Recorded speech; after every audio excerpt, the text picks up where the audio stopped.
আপনারা দেখছেন গ্রামীণ সমাচার। এখনও দাম বাড়েনি আলু। প্যাকেট বন্দি অবস্থায় জমির উপরে পড়ে রয়েছে চাষিদের উৎপাদিত আলু। চিন্তায় দিশেহীন আলু চাষিরা। আর্থিকভাবে দুর্বল হওয়ার পাশাপাশি শারীরিক ও মানসিক অবস্থাও ভালো নেই আলু চাষিদের।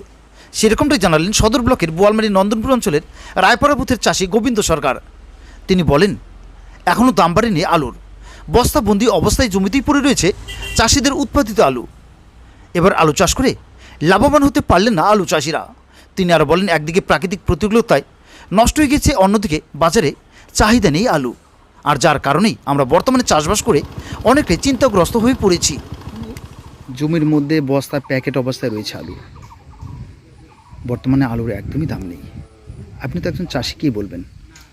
বলবো এইবারে প্রাকৃতিক দুর্যোগের জন্য যে কৃষকরা যে ক্ষতিটা হলো, আচ্ছা এটা কিছু করার নেই। আচ্ছা পাশাপাশি আলুর দামও বাড়ছে না। বাড়ছে না।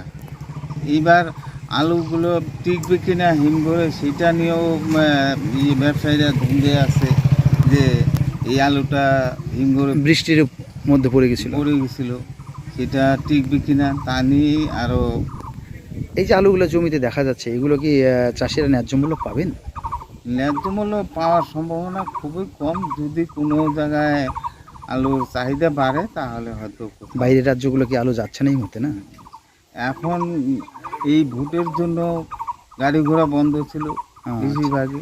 এখন হয়তো রাস্তা আস্তে আস্তে ধীরে ধীরে খুলতে পারে।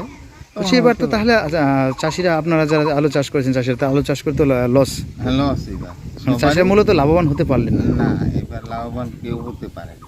আর আলুতে চাষ করে না, পোক রাজ্যতে আলু কোনো রাইতে লাভবান হতে না, পারে। লাভবান হতে পারেনি। আগামী দিনে কি আলু চাষ করবেন?